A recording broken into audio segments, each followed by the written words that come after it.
খেলার খবর ইতিহাস গড়ল দেশের ক্লাব ফোর্টিজ এফসি।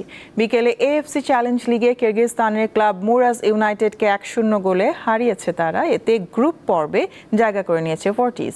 বসুন্ধরা কিংস অ্যারেনায় ক্লাবটির হয়ে জয়সূচক গোলটি করেন মোহাম্মদ ইব্রাহিম।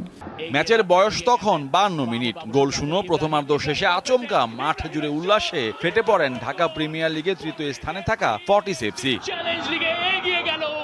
কিরগিজস্তানের ক্লাব মুরাজ ইউনাইটেডের বিপক্ষে 8 বিদেশি নিয়ে একাদশ সাজায় ফোর্টিজ। প্রথমার্ধে খুব একটা চেপে ধরা গেল না অতিথিদের, দ্বিতীয়ার্ধে এগিয়ে গেল স্বাগতিকরা। সেই সাথে ছিল ভাগ্যের সহায়তাও। প্রতিপক্ষের পেনাল্টি ফিরিয়ে দিল গোল পোস্ট। দলীয় নৈপুণ্য ও ভাগ্যের স্পর্শে এএফসি চ্যালেঞ্জ লিগে প্রথম খেলতে নেমে কিংস অ্যারেনায় দুর্দান্ত এক প্রাপ্তির উচ্ছ্বাসে ভাসল ফোর্টিজ।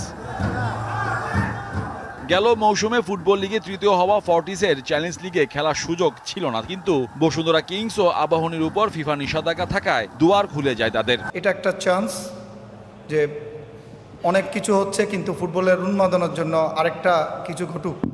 সো আমি প্লেয়ারদেরকে বলছি this is the real chance to get something. জাতীয় দলের হয়ে সবশেষ ম্যাচ খেলেছিলেন প্রায় 1 বছর আগে। ধারে খেলতে এসে ক্লাবকে মূল পর্বে খেলার সুযোগ করে দেওয়া এই স্ট্রাইকারের ফোকাস জাতীয় দলে ফেরা। লাস্ট ক্যাম্পেও ছিলাম, সান মারিনোর ক্যাম্পে ট্রাই করছি। হয়তোবা কোচের এই অল্প সময়ের মধ্যে কোচ আমাকে চিনতে পারে নাই। কোচে অনেকের নামও জানে না, কোচ একটা কনফারেন্সে বলছিল। আশা করি এই ম্যাচের পরে কোচ চিনবে। এখন দেখা যাক, বাকিটা কোচের উপর ডিপেন্ড করবে এবং পরবর্তীতে লিগ শরীরে চেষ্টা করবো যে ধারাবাহিকভাবে পারফর্ম করে আমি সাফে যাতে স্কোয়াডে চান্স পাই বা খেলতে পারি। আগামী 17 অক্টোবর শুরু হবে মূল প্রতিযোগিতা, শেষ হবে 2027 সালের 8 মে।